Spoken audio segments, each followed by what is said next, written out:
Bonjour, allez c'est parti pour une série de 8 vidéos donc sur le nouveau chapitre qui est donc réaction chimique et bilan de matière. Alors qu'est-ce que nous allons faire dans ce chapitre? Eh bien le but c'est prendre un système, on va prendre un système que je vais représenter comme ça, donc dans une petite boîte, de manière figurée. Donc il va avoir certaines propriétés, on verra, qu'on décrira par des variables qu'on appellera des variables d'état, température, pression et surtout ce qui nous intéressait nous, c'est la composition chimique du système. Donc par exemple, donner les quantités de matière de tous les constituants I d'un système. Et donc on le prépare dans cet état-là. Et la question c'est, va-t-il évoluer? Ou est-ce qu'il va rester dans cet état-là? Et s'il évolue, quel va être l'état, vers quel état en fait? Donc j'appelle ça TF, PF et les quantités de matière des constituants à l'état final NF. Et donc c'est une évolution d'un état qu'on va appeler état initial vers un état qu'on appellera état final. Donc voilà le but. Et d'ailleurs on va faire un exemple très rapidement. Donc ce qui nous intéressait, nous, hein, c'est une transformation ici, pas forcément, donc on verra c'est une transformation qui s'appelle thermodynamique en général, on verra ça dans le cours de thermodynamique un peu plus tard. Mais nous, ce qui nous intéressait, c'est surtout la transformation chimique, c'est-à-dire que ce que j'ai appelé ici les constituants de quantité de matière NI, c'est ici j'avais des réactifs. Et à la fin, je vais avoir ce qu'on appelle des nouvelles espèces, a priori peut-être, qui vont se former, que je vais appeler des produits. Et éventuellement, il va me rester aussi un peu de réactifs, hein. Ça, vous avez l'habitude, c'est de faire ce qu'on appelle un bilan de matière. Donc voilà l'objectif, hein, c'est l'objectif du cours. On va voir ça en 3 parties. La première partie, il va falloir qu'on décrive un système thermodynamique. Donc, ça va être description du système. Comment on décrit ses états finaux et initiales, pour pouvoir ensuite décrire une évolution. Donc on va modéliser la transformation chimique comme un simple bilan de matière. Et donc notre modèle, un simple bilan, s'appelle le modèle de la réaction chimique. Donc on en reparlera plus en détail. Donc transformation chimique et réaction chimique, ce n'est pas synonyme. Et enfin, on verra en pratique comment on fait un bilan de matière. Et on verra deux cas. Le premier cas où la réaction est totale, en fait on va le faire maintenant, on va le faire dans cette vidéo. Une réaction totale. Ou une réaction, le cas où la réaction est limitée. Et là, on utilisera une loi très importante qui s'appelle la loi d'action de masse, qui est la loi la plus importante de la chimie pour nous, en fait, hein, dans notre programme de l'année. La loi d'action de masse. Donc s'il y a un truc qu'il faut retenir cette année, c'est ça. Ok, donc voilà un peu les choses posées. Et alors ce que je vous propose, donc je vous rappelle en fait que vous avez le poly, hein, vous avez un poly de cours, donc bon, si vous êtes un de mes élèves, vous connaissez, sinon bah, vous allez voir sur mon site, dont l'adresse est en bas, sur cette vidéo. Et donc, je ne vais pas suivre exactement le plan du poly, c'est-à-dire que je ne vais pas partir directement sur la description d'un système chimique, on va plutôt regarder, faire un petit bilan de ce que vous savez encore du lycée. Et donc je vous propose en guise d'introduction un petit exercice. Un exercice introductif dans lequel je voudrais vérifier que vous savez réaliser un bilan de matière sur une réaction totale. Donc, le système est le suivant. Je vais mettre en présence de l'éthane, C2H6, gazeux, et j'en mets, on va raisonner en mol pour faire simple pour le moment, donc j'en mets 7 mols, avec un S, et je mets ça en présence de dioxygène gazeux, et il y a 10 mols de dioxygène gazeux. Et donc, la consigne, c'est d'abord écrire l'équation. Alors qu'est-ce qui va se passer d'ailleurs? On pourrait réfléchir, hein. Si je mets en présence l'éthane et du oxygène, en chauffant un peu, il va y avoir une réaction de combustion. Donc je voudrais que vous écriviez l'équation de la réaction de combustion de l'éthane par le dioxygène.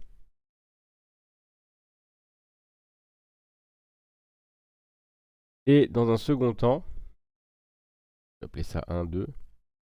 Et dans un second temps, je voudrais que vous me déterminiez la composition chimique finale du système, donc après combustion.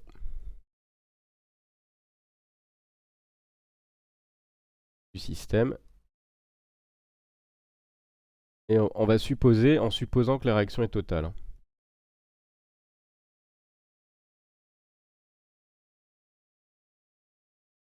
C'est une très bonne approximation. D'accord? Donc, comme d'habitude, pause sur la vidéo. Vous vous lancez. Moi, je corrige dès maintenant.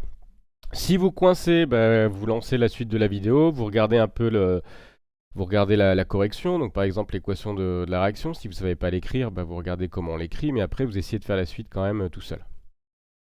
Donc, c'est parti pour la correction. Donc, je vais appeler ça réponse ou résolution. Alors, vous savez déjà, donc, il faut écrire l'équation de la réaction de combustion.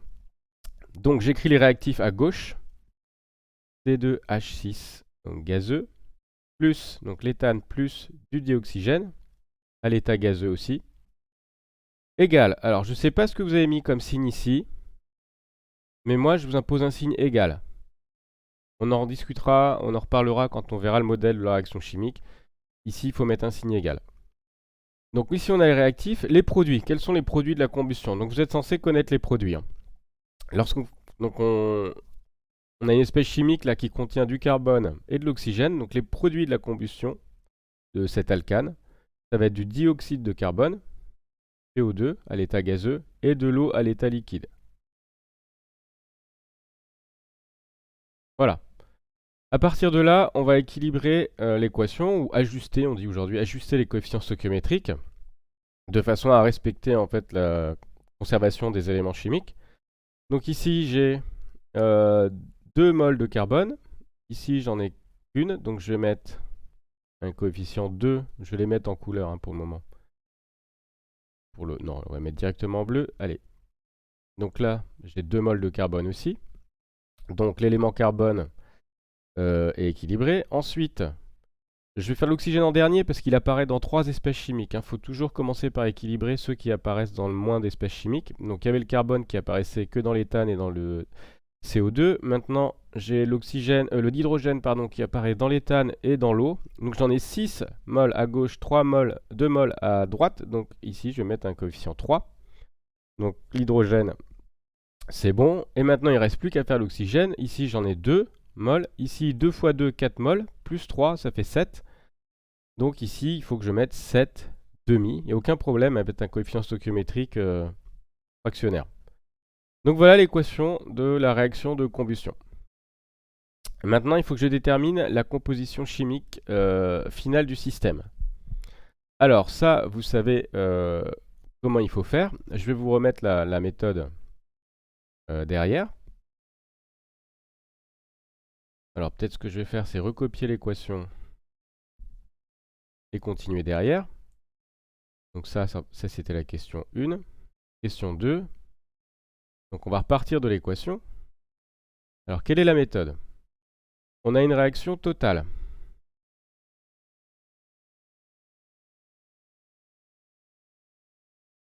Donc dans un premier temps, on va dresser un tableau d'avancement. Ça, vous avez tous appris ça au lycée. 2, on va déterminer le réactif limitant, que je suis dans le cas d'une réaction totale. Et de ce réactif limitant, je vais en déduire l'avancement. Alors que moi, je vais noter xi. Vous avez peut-être noté ça x, mais on verra que moi, je le note xi. Et donc, j'appelle ça xif. Donc ça, c'est l'avancement final.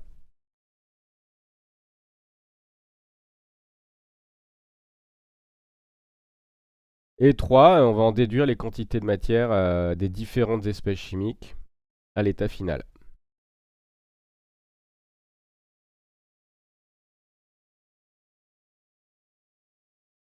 Ok, alors on y va. On va dresser le tableau d'avancement. Alors, je sais pas combien vous mettez de colonnes. Si vous mettez une colonne pour Xi, alors on va peut-être mettre une colonne pour l'avancement Xi. Donc, on va mettre une colonne. Donc, il y a une colonne pour chacune des espèces chimiques qui interviennent dans l'équation. Hop. Je vais faire 3 lignes. Alors, je vais prolonger un peu mes lignes parce que il m'en faut une pour Xi. Voilà. Ok. Et là, on va rajouter une ligne pour Xi. Donc là, ça va être les valeurs de Xi. Alors, Xi, donc c'est ce qu'on appelle l'avancement de réaction. Ici, on va avoir Xi égale 0. Donc en fait, c'est l'état. Alors, je vais mettre des petites lettres aussi. État I, ça veut dire état initial. Après, état C, ça va être l'état courant. Donc ça va être pour un avancement de réaction quelconque. Donc je mets Xi quelconque. Je mets comme ça. Et ici, F, ça veut dire final. Et là, Xi, il vaudra sa valeur finale. Donc on lui mettra un indice F. Xi F. D'accord? Alors, pour dresser le tableau d'avancement, première chose, on va remplir la ligne de l'état initial. Donc l'état initial, en fait, que contient chaque case, hein, chaque case contient la quantité de matière de chacune des espèces chimiques. Donc là, pour l'éthane, on avait dit qu'il y avait 7 moles d'éthane. Donc je vais mettre 7. Je vais remplir avec un 7. Le dioxygène, il y a 10 moles à l'état initial. Et le CO2 et l'eau, on nous dit a priori rien. Donc on va supposer que ces espèces ne sont pas présentes. Donc 0 mol. Voilà, ça c'est l'état final. Ensuite, pour une valeur Xi d'avancement de la réaction, on va regarder qu'est-ce qui s'est passé. Eh bien, on a des réactifs qui ont été consommés et des produits qui ont été formés. Donc, pour un avancement Xi, comme on a un coefficient stoichiométrique qui vaut 1 devant l'éthane, il y a... Alors, je vais écrire comme ça. Ici, si vous voulez, vous avez un 1. Donc, il y a moins 1 fois Xi qui a été consommé. D'accord? Moins 1 fois Xi, c'est la quantité d'éthane qui a été consommée quand l'avancement de réaction vaut Xi. Donc, dans la case ici, il en reste, hein, c'est la quantité de matière présente dans le système, 7 moins 1 fois Xi. Pour le dioxygène, il va en rester 10 moins... Alors, son coefficient stoichiométrique, il vaut 7,5. Je vais le mettre en couleur. Je vais le mettre en vert. Il vaut 7,5. Donc, je vais écrire moins 7,5 fois Xi. D'accord? Maintenant, les produits. Les produits, il s'en est formé. Pour le dioxyde de carbone, il y a ici un coefficient stoichiométrique qui vaut 2. Donc, il s'est formé 2 Xi. Pardon, la bonne couleur. 2 fois Xi mol de CO2. Et enfin, je vais mettre en rose le coefficient stoichiométrique de l'eau. Quelle est la quantité de matière d'eau qui s'est formée pour un avancement de réaction Xi? Eh bien, il s'est formé 3 fois Xi mol d'eau. D'accord? Voilà, ça c'est pour un avancement quelconque. Maintenant, dans l'état final, on va écrire exactement la même chose. On va recopier, simplement, c'est pour une valeur particulière de l'avancement qui est XIF. Donc j'ai 7 moins XIF mol d'éthane à l'état final. J'ai 10 moins 7,5 fois XIF mol de dioxygène. J'ai 2 fois XIF mol de CO2 et 3 fois XIF mol d'eau à l'état final. Ok? Donc là, on a dressé le tableau d'avancement. Maintenant, on va chercher le réactif limitant. Alors, comment on cherche le réactif limitant? Quand est-ce que va s'arrêter la réaction? La réaction totale, vous savez qu'elle s'arrête quand un des réactifs vient à manquer. Donc la question c'est, est-ce qu'on va épuiser d'abord l'éthane ou est-ce qu'on va épuiser d'abord le dioxygène? Eh bien, on va faire les deux hypothèses. Hypothèse 1, supposons que l'éthane est limitant. Qu'est-ce que ça veut dire ça?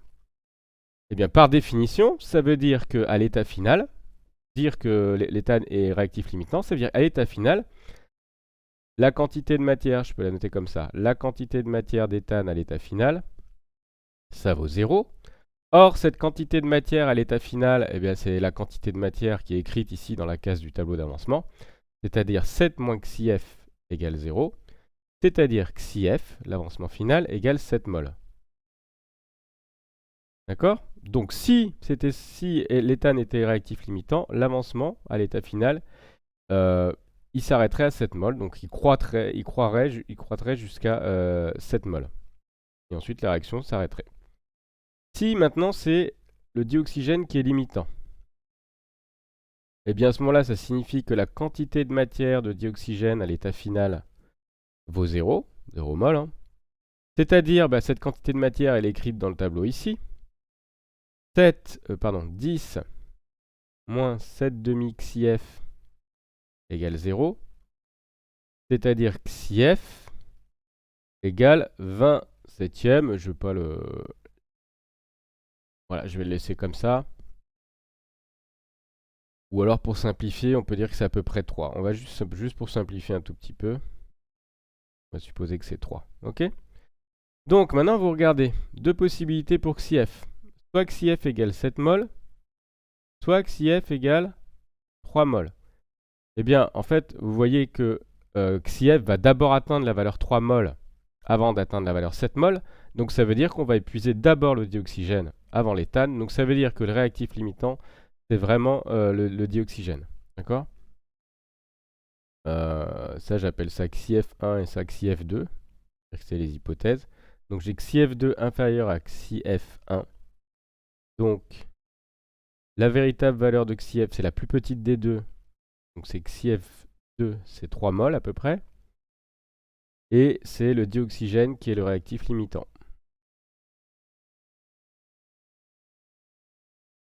D'accord? Donc on a déterminé l'avancement final et on a déterminé le réactif limitant, aux deux. Maintenant, on peut compléter le tableau. Alors je vais enlever ces flèches.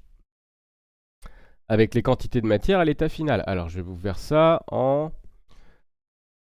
on va faire ça en rose par exemple. Donc on regarde, maintenant on fait 7 moins XIF.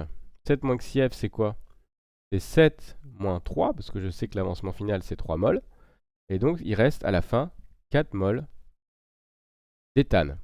Ici, O2, vous pouvez faire le calcul, mais en fait par définition, puisque c'est le réactif limitant, on sait qu'il n'en reste pas à la fin, donc 0 mol. Ici, 2 XIF, ça fait 2 fois 3 égale 6 mol de dioxyde de carbone. Et 3 XIF, ça va être égal à 3 fois 3 égale 9 mol d'eau. Et donc voilà, j'ai déterminé l'état final du système, sachant que la réaction de combustion était totale. J'espère que ça vous a rappelé des souvenirs. Si vous avez des petites difficultés encore là-dessus, eh bien révisez, reprenez d'anciens exercices de terminale avant de passer à la suite du cours. Et puis maintenant, dans la suite, on va retrouver en fait cette méthode qui paraît être une recette encore aujourd'hui. On va redéfinir toutes les grandeurs rigoureusement, et puis aussi on va s'attaquer à des réactions qui ne sont pas forcément totales, des réactions limitées, et donc on aura besoin de la grande loi de l'équilibre chimique qui s'appelle la loi d'action de masse.